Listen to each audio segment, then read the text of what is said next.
오늘날 너무나도 많은 정보가 왔다 갔다 하고 있습니다. 수없는 정보들이 쏟아져서 다 읽을 수가 없을 정도로 정보가 쏟아지고 있습니다. 너무나 많은 정보가 쏟아져서 무엇이 옳고 그른지 판단이 잘 안 서지는 것들도 있습니다. 그러나 지난 한 주간 언론, 온라인, 누군가의 말로 얻은 정보를 통해서 확실히 알 수 있었던 한 가지는 많은 사람들이 기독교에 대한 반감이 상당히 높아지고 있다는 것입니다. 또 많은 사람들의 반감이 높아질수록 우리의 신앙이 위축되고 어려운 상황으로 몰리고 있습니다.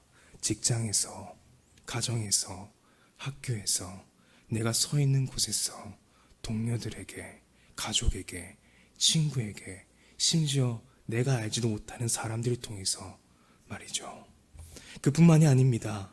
오늘부터 사회적 거리두기 2.5단계로 격상되면서 일반 음식점과 제과점은 낮 시간에는 정상 영업이 가능하지만 오후 9시부터는 다음날 오전 5시까지 포장 배달만 허용되고 프랜차이즈형 커피 음료 전문점 매장 내 음식 음료 섭취 금지, 포장 배달만 허용함으로써 경제적으로도 위축이 되고 있습니다. 수도권 소재 학원 비대면 수업만 허용되고 독서실과 스터디 카페, 집합 금지 조치가 내려지면서 국가 고시를 준비하는 사람들의 마음도 위축되고 있습니다. 대학교 기숙사 배정이 미뤄지면서 캠퍼스 로망을 즐겨야 할 우리 청년들, 새내기들의 마음도 뒤숭숭합니다. 게다가 의료기 파업이 일어나면서 수술이 미뤄지고 환자들이 방치된 상황, 이렇게 우리의 삶 또한 위축되고 어려운 상황으로 몰리고 있습니다. 단 한 번도 겪지 못한 어제와 다른 괴로움과 슬픔, 깊은 탄식에 기도조차 할 수 없는 우리를 향한 하나님의 위로는 있을까요? 보이는 상황에 무너지게 되는 우리를 향한 하나님의 위로가 있을까요? 정말 그 어느 때보다 하나님의 은혜가 더욱 필요한 이 시대에, 이 땅에, 이곳에 하나님의 위로가 있을까요? 바로 오늘 우리가 읽은 예수님의 설교 상산수훈에 있습니다. 먼저 예수님께서 상산수훈의 설교를 하시기 전에 이스라엘의 배경을 알아야 할 필요가 있습니다. 이스라엘은 굉장히 혼란스러웠던 상황이었습니다. 훗날 기독교를 탄압하는 로마가 식민 지배를 하고 있었고 많은 사람들이 파로 갈라져서 내부적 갈등이 일어나고 있는 상황이었습니다. 그 과정 중에서 오늘 모인 사람들은 예수님의 말씀을 어떻게든 들어보겠다고 모인 자들이었습니다. 그 시대에 소외받고 차별받고 죽어가던 사람들이 바로 예수님 앞에 앉아있던 것입니다. 그들은 살고 싶었습니다. 가정의 문제, 건강의 문제, 재정의 문제, 해결하지 못하는 현실의 문제 앞에서 죽어갈 수밖에 없었던 사람들, 심령이 가난할 수밖에 없는 자들, 오늘 우리와 같은 자들을 향한 예수님의 첫마디는 다음과 같습니다. 심령이 가난한 자들아, 너희들에게 복이 있다. 천국은 너희들의 것이다. 단지 코앞에 닥친 문제 해결을 받고 싶었을 뿐인데 삶의 문제 때문에 천국은 꿈도 못 꿨던 자들에게 너에게 복이 있다. 거기서 멈추지 않고 천국은 너희들의 것이다 라고 위로하고 계십니다. 가장 많이 소외받고 차별받고 죽어갔던 사람들, 가정의 문제, 건강의 문제, 재정의 문제, 그 어떤 것도 해결할 수 없는 현실의 문제 앞에서 죽어갈 수밖에 없었던 사람들, 벼랑 끝에 선 자들, 심령이 가난할 수밖에 없었던 자들, 오늘 예수님은 다음같이 계속해서 말씀하십니다. 너희들에게 복이 있다. 천국은 너희들의 것이란다. 천국은 우리들의 것입니다. 2000년 전 산 위에서 이스라엘 백성을 내려다보며 말씀하셨던 예수님이 이제는 저 보좌 위에서 우리를 내려다보면서 말씀하고 계십니다. 이 말씀을 어떻게 전할까, 어떻게 하면 정직하게 전할 수 있을까 고민해 보았습니다. 성경에 있는 그대로 전해주는 게 가장 좋다고 생각을 해서 5가지 성경을 참고해서 보았습니다. 그 성경을 잘 추론해서 오늘의 말씀을 같이 나눠보자 합니다. 애통하는 자들아, 너희는 위로를 받을 것이다. 가장 소중한 것을 잃었다고 느끼는 자들아, 너희를 가장 소중히 여기는 분의 품 안에 안길 수 있다. 눈물을 흘리며 씨를 뿌리는 자들아, 기쁨으로 열매를 거둘 것이다. 끝나지 않을 것 같은 어두운 밤은 지나가고 아침은 반드시 올 것이다. 그리고 그 아침이 오면 너희는 기쁨을 맞이하게 될 것이다. 다시 한번 말하오니 내가 너희들의 눈물을 닦아줄 것이다. 온유한 자들아, 너희는 땅을 기업으로 받을 것이다. 머릿속에 물음표가 뜰 것입니다. 온유한데 왜 땅을 기업으로 받을까? 흔히 우리는 온유를 마음이 부드럽고 행동이 친절하다고 생각을 합니다. 그러나 성경에서는 마음이 가난하고 애통해하는 자들, 곧 자신을 하나님의 종으로 여겨서 주께 순종하는 자세로 이웃을 대하는 마음가짐, 혹은 고통이나 억울함, 심지어 굴욕적인 상황에서도 참아내는 인격을 말합니다. 그러므로 예수님의 말씀은 다음과 같습니다. 고통이나 억울함, 그리고 굴욕을 참아내며 일하는 자들아, 피곤하고 지쳤느냐? 나와 함께 얻고 나와 함께 일하자. 내가 너희를 돈으로도 살 수 없는 모든 것의 주인이 되게 할 것이다. 너의 아버지는 아브라함의 하나님이니 네가 밟는 땅의 모든 것을 너에게 줄 것이다. 의에 줄이고 목마른 자들아, 너희는 배부를 것이다. 내가 바로 생명의 떡이다. 내게 오는 사람은 굶주리지 않을 것이며 나를 믿는 사람은 목마르지 않을 것이다. 너희에게 일용의 양식을 준다고 약속했던 내가 너희의 입술에서 내게 부족함이 없으리로다 하는 다윗의 고백이 나오게 할 것이다. 긍휼히 여기는 자들아, 너희는 긍휼히 여김을 받을 것이다. 남을 돌보는 자들아, 가족을 돌보는 가장들아, 자녀를 돌보는 부모들아, 너희들에게 복이 있다. 너희들의 수고를 다한다. 너희 미소 뒤에 가려져 있는 너희 아픔도 내가 알고 있다. 기억해라. 누군가를 돌보는 너의 모든 순간에 너 역시 나의 돌봄을 받고 있다. 너는 결코 혼자가 아니다. 마음이 청결한 자들아, 너희는 하나님을 볼 것이다. 마음과 생각이 올바른 자들아, 너희는 저 세상에서도 하나님을 볼 수 있다. 너희를 위해 쉬지 않고 일하시는 하나님을 볼 수 있다. 깊은 어둠 속에서도, 기댈 곳 하나 없는 곳에서도 너희는 너희의 아버지를 볼 수 있다. 왜냐하면 너희는 하나님의 자녀이기 때문이다.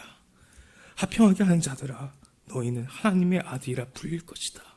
경쟁하는 거나 다투는 대신에 협력하는 모습을 보여준 너희를 통해서 많은 사람들이 나를 보게 될 것이다. 너의 모습을 통해서 믿지 않는 너의 소중한 사람들이 나의 품으로 돌아오게 될 것이다. 의를 위하여 박해를 받는 자들아, 천국이 너희들의 것이다. 하나님께 헌신하기 때문에 박해를 받는 너희는 복이 있다. 그 박해로 인해 너희는 하나님 나라에 더 깊이 들어가게 된다. 그뿐만이 아니다. 나로 말미암아 누군가 너를 깎아내리거나 내쫓을 때마다, 누군가 내 평판을 떨어뜨리려고 너의 이름을 더럽히거나 비방할 때마다 너희는 복을 받을 줄 알아라. 너희 안에 계신 하나님의 영광, 그분의 영광이 사람들의 눈에 띄게 된 것뿐이다. 그러니 기뻐하고 즐거워라. 아예 어린 양처럼 뛰어놀아도 좋다. 그들은 싫어하겠지만 나는 좋아한다. 온 천국이 너희를 향해 박수를 보낼 것이다. 또한 너희만 그런 일을 당한 것이 아님을 알아라. 내 예언자와 증인들은 언제나 그러한 고생을 했다. 나 또한 십자가에서 조롱당하고 멸시를 당하였다. 그러나 나는 사랑하는 너희와 영원히 천국에서 사랑할 수 있어서 그 모든 순간이 너무나도 기쁘고 즐거웠다. 예수님은 위로에 이어서 당부하십니다. 너희는 세상의 빛과 소금이다. 너희가 여기 있는 이유를 말해주겠다. 이 땅의 소금으로 하나님을 드러내라고 여기 있는 것이다. 너희의 맛을 잃으면 사람들이 어떻게 하나님을 알겠느냐?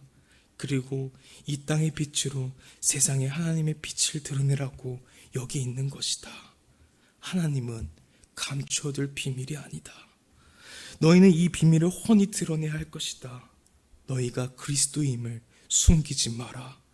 등잔을 켜서 그릇이나 침대 아래 둘 사람은 없을 것이다. 나는 너희를 세상에 둘 것이다. 내가 너희를 세상에 두었으니 빛을 비추어라.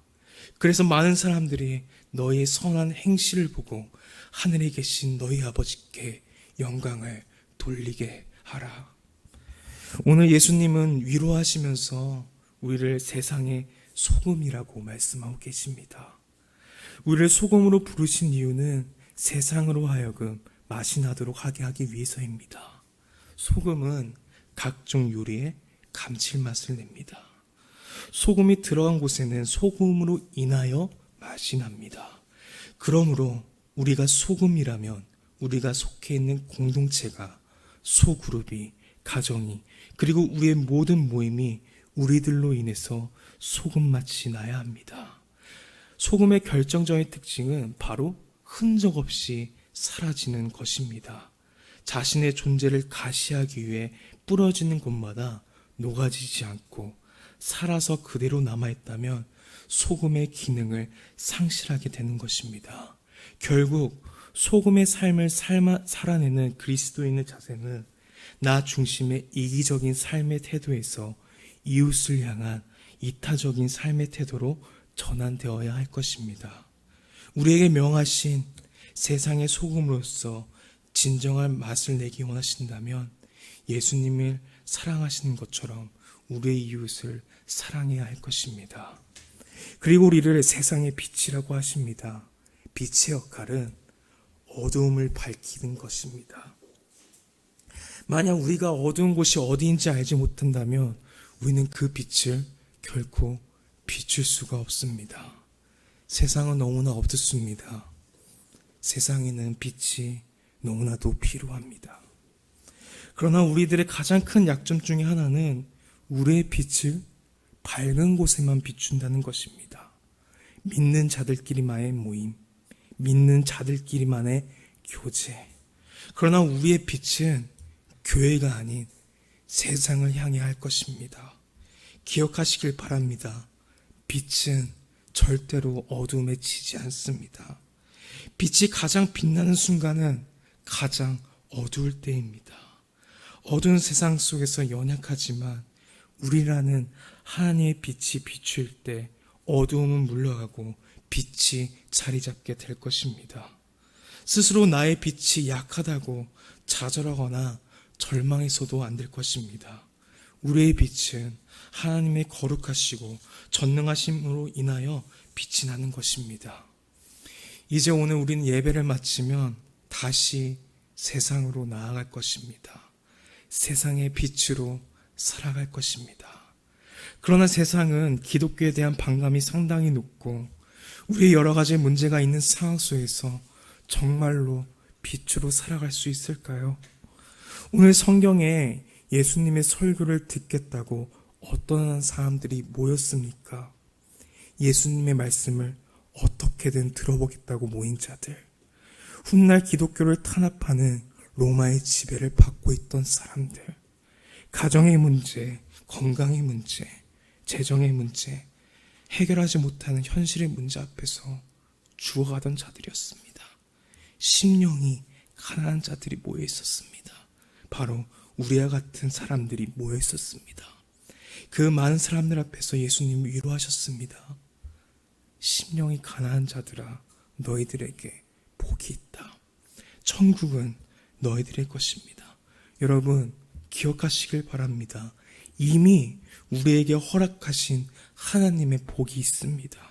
이미 천국은 우리들의 것이라는 사실을 기억하시길 바랍니다. 그리고 예수님의 당부를 잊지 마시길 바랍니다. 너희는 세상의 빛과 소금이다. 빛이 아닌 자들에게 빛이 되라는 것이 아닙니다. 엄청난 노력을 들여서 빛의 역할을 감당하라는 말도 아닙니다. 빛은 그 존재 자체가 역할입니다. 빛 보고 더 빛나라고 말하지 않습니다. 소금도 존재 자체가 역할입니다. 소금에게 더 짜지라고 말하지 않습니다. 그러므로 너희는 세상의 빛이다 라는 말은 빛내 라는 말이 아닙니다. 나가서 빛이 되어라 라는 말도 아닙니다. 더 밝게 빛나라가 아닙니다. 이 세상에서 그리스도의인으로서 살아가라는 것입니다. 그리스도인답게 살아가라는 것입니다. 이미 여러분은 빛입니다. 그 무엇보다 밝게 빛나고 있습니다. 이 세상 때문에 위축되지 마시길 바랍니다. 삶의 문제 때문에 위축되지 마시길 바랍니다. 부디 자신감을 가지시고 당당하게 이 시대를 살아가시길 바랍니다. 다시 한번 말씀드립니다. 여러분은 이 세상의 빛입니다. 다 함께 나를 세상의 빛으로 찬양하도록 하겠습니다.